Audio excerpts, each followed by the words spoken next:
Welcome to the latest Diabeto Shorts podcast, brought to you by MedSynapse. Diabeto Shorts is a weekly program covering a wide range of clinical and scientific medical content that offers enriching insights into the world of diabetology. In today's podcast episode, we will be sharing the results of the study, titled Persistent Clotting Protein Pathology and Long COVID or Post-Acute Sequelae of COVID-19, is accompanied by increased levels of antiplasmin, published in Cardiovascular Diabetology on 23 August 2021. A new COVID-19 phenotype, commonly known as long COVID, or post-acute sequelae of COVID-19, has been observed in patients after they have ostensibly recovered from acute COVID-19 symptoms.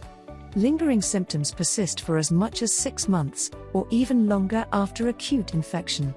COVID-19 survivors often complain of recurring fatigue or muscle weakness, breathlessness, sleep difficulties, and anxiety or depression. Oxygen exchange could be reduced due to the blockage of microcapillaries because of increased levels of blood clots.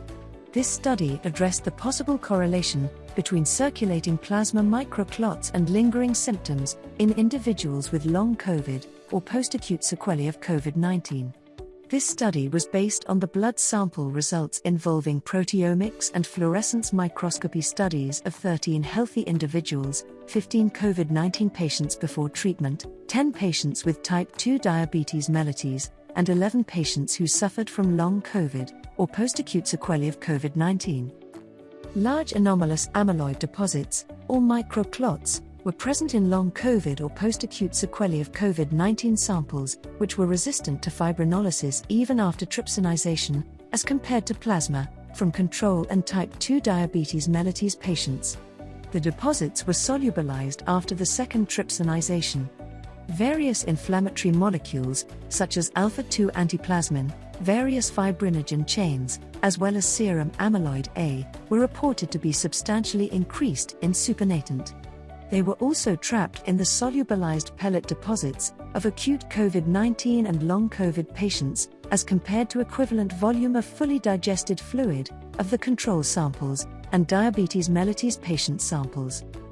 The only limitation of this study was that the statistical power of the current set was limited, and the proteomics findings should be confirmed with a larger data set. In conclusion, a dysfunction in clotting protein and lytic enzyme supply and demand has resulted in hypercoagulability due to significant increases in inflammatory molecules, circulating microclots, hyperactivated platelets, and an aberrant fibrinolytic system.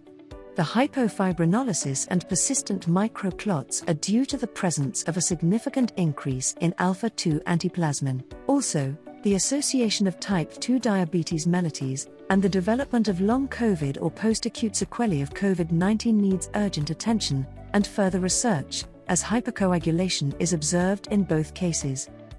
With this, we conclude today's Diabeto Shorts podcast. Thank you for listening.